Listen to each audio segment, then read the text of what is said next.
اعوذ باللہ من الشیطان الرجیم بسم اللہ الرحمن الرحیم. نن زما دویمه ورځ ده د سرکل ډي سي پي په شکل کې زه ستاسو وړاندې ولاړ یم او د لومبۍ ورځ نه د رب العزت نه دا سوال کوو، دا دعا تې کوو چې پاکه پروردګاره زموږ د لاسونو نه هغه کار واخیستلی کې چې په کومې کې ستا رضا شامله ده. DRC آل ممبرز چیرمین صاحب، مفتی صاحب سوله سیټ اپ چې دی نو زه هغې خبرې ډېرې په غور سره ما واورېدې او هره یو خبره به انشاءالله په خپلو دماغو کې فیډ کړله. خبرې ټولې جایز دي،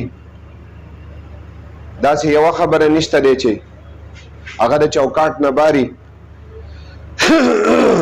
الله تعالی انسان ته یو فریم ایښی دی، یو چوکاټ ایښی دی او په هغې دننه موږ خپله زندګي خپل بسر اوقات کوو. ژوند ټول په یو ډسپلین کې روان دی. DRC ممبران چې څونه ناست دي دوی د توجه خبره وکړله، د سیمن د ورانډ خبره یې وکړله چې زموږ تعمیل نه کېږي، یا بعضې څیزونه داسې یي چې طاقتور چې دی نو هغه په خپل ځای باندې خپل طاقت استعمال دلته هم کولی شي، بل ځای هم کولی شي او بل ځای زما یو خبره کولاو واورئ چې دا هر څه د انسان د ایمان او د یقینه پورې خبره ده. دا سر مال الله را کړی دی او دا به صرف د الله په مخ کې ټیټیږي، نه د خان مخ کې ټیټیږي، نه د نواب مخ کې ټیټیږي، نه د داسې چا په مخ کې ټیټیږي، نه زما څه مجبوري د چا نشته. یو سړی په حق دی، کاغه خان دی، کاغه MPA صاحب دی، کاغه MNA صاحب دی، زما د سر تاج دی. خو چې یو سړی په ناجیزه باندې دی نو انشاءالله زما تاسو سره دا وعده ده دا سیټ به پرېږدم بل ځای ته به ټرانسفر وکړم، خو کم سے کم په خپل ټینیور کې به زما د چا سره ناانصافي نه کېږي. دا تاسو سره وعده ده او په وعده باندې زه ډېر کلک ودرېږم. بل تاسو خبره وکړله چې یاره زموږ د DRC د ممبرز خبره م وکړله نو تاسو په کولاو غوږونو دا یو خبره واورئ چې ته د DRC ممبر نه راوالې تر د یو وګړي پورې تاسو عام خلک نه یې، ما ته به ته ځان په عامو خلکو کې نه حسابې.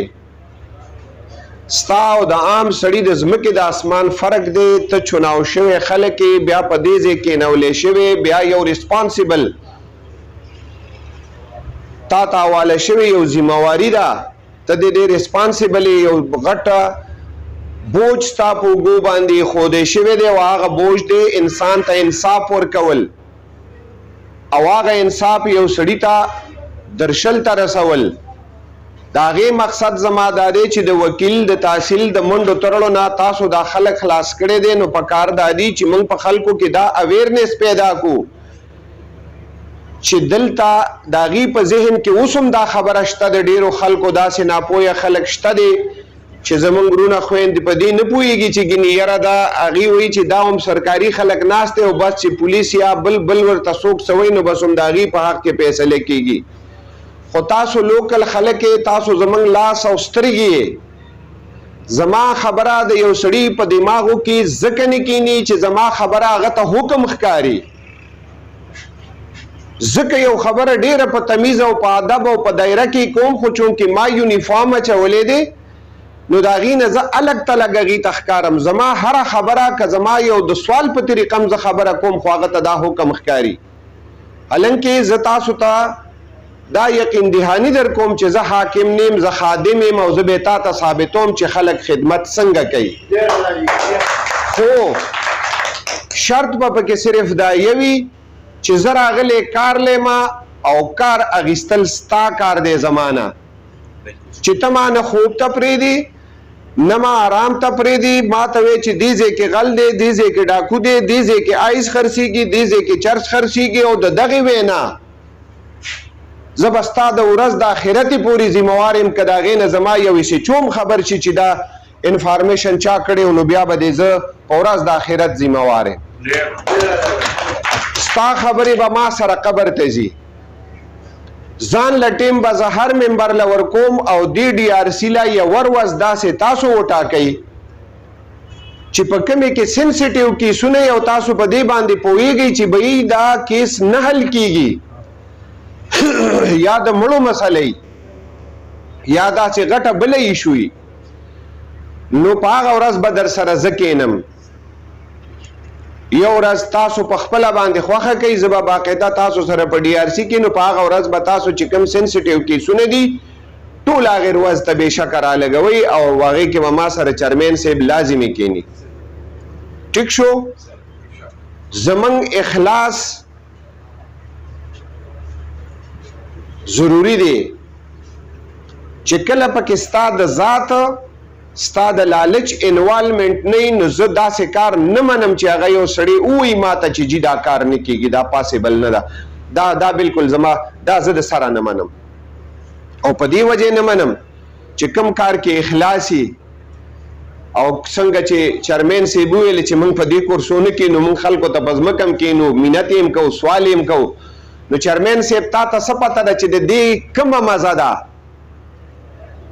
د دې مزې نه خو څوک نه دي خبر چې دغه ځمکې ناستې کې دې سړي ته په منت کې دې سړي ته په خپو پرېوتلو کې دې کې کم مقام تا ته الله درکوي. که هغه فرض که موږ ته معلوم شو نو زما په خیال چې بل سړی به هر روزګار پرېږدي او دې ډي آر سي ته به راځي، به هر کار پرېږدي. او د موږ کمزوري دا ده چې موږ د علم نه لا علم یو. دینی علم زمونږ شته دی نه، انګریزي سبق موږ ویلی دی، خو موږ دینی علم کمزوری دی. نو کله چې موږ دینی علم کمزوری دی نو موږ به کمزوري روان یو، زموږ بنیاد ټیک نه دی. موږ هر یو سړي ته ګریوان ته لاس اچو او هغې کې موږ د غیرت او د عزت او د جذبات او د احساسات او د پښتون خبره کوو،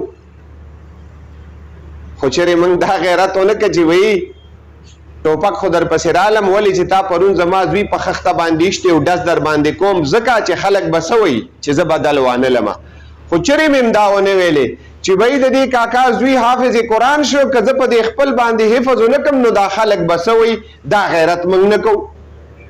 بهی دې جومات ته 15 وخته جمع له ځي، زه نه ځم زما بچی نه ځي، که زه لا نه ړم نو دا خلک به څه وایي. نه، دغه ځای کې نه ته پښتوني نه غیرتې نه عزتې نه هېڅ هم نشته، نه ستا جذبات شته، نه ستا احساسات شته، نه تا کې غیرت راځي. د نیکۍ کار ته د املا داسې ماتئ لکه د سړي په ملا کې چې هډوکی نه. خو کله چې د نومې خورغودۍ کار یې نو په هغې کې الله تعالی موږ بس پته نه لګي، زموږ مدد هم نه کوي، خو شیطان موږ دونه په مخه باندې والي چې د بل په سټ باندې هم کښېنئ. دا نن چې ته ګورې دا قتل و غارت روان دی، د دې سلسله به تر کومې چلیږي؟ ما او تعالی د ډي آر سي پورې خپل ځان محدود کول نه دي پکار. موږ له پکار دي چې په کومه ورځ زمونږ بینچ نه وي د کم کس او د هغه په کلي کې کومې دیرینه دشمنۍ را روانې دي نو د هغې به نه زه سټیټمنټ غواړم او د هغې به در سره باقاعده زه د هغه کوڅې لمزمه. زما دغه جذبه ده، زما صرف دا نه دی چې زه به په پکړ دکړ کې تکړه یم. پکړ دکړ زما کار دی، زما تجربه ده، زما ایکسپیرینس دی. ما ټوله زندګي په اپریشن سیټ باندې تېره کړې ده. نه وروره د ډز نه یریږم، نه د ټوپک نه یریږم، نه د کوتک نه یریږم. څوک چې د الله نه یریږي په ځمکه د هېڅ چا نه نه یریږي. دا خبره تاسو یاد ساتئ چې دغه یره ترخه به نه او دا به زه تاسو ته پریکټیکل ثابتوم، ځکه چې د خبرو نه څه نه جوړېږي. ما له تقریر ډېر ښکلی راځي او دا په تقریرونو نه ده. پریکټیکل به یو سړي ته ښایو، ته به ما ته خپله کارکردګي ښیې او زه به تا ته خپله کارکردګي ښیم او د ډي آر سي ممبرز به ما ته خپله کارکردګي ښیي. زه به ترې هفتوار او ماهانه ریپورټ غواړم چې بهی دونه درخواستونه راغلي، دونه کار وشو، څونه پکې سبمیټ شو، څونه فیصله شو، څونه عدم تعمیل دی. هر یو شیز به انشاءالله چې د نن نه بعد تیر راسه حساب مه کوئ او د نن نه انشاءالله زه تاسو سره بالکل ملاتړ دی. زما کلک ولاړ یم، زما بل میټینګ دی معذرت کوم ټیم را سره کم دی ان شاء الله زه تاسو سره ما او اني ټایم تاسو زما نه کار اخیستې شي زه تاسو د خدای دونه تکړه کی چې ما خپل لګېدو ته پرې نه دی والسلام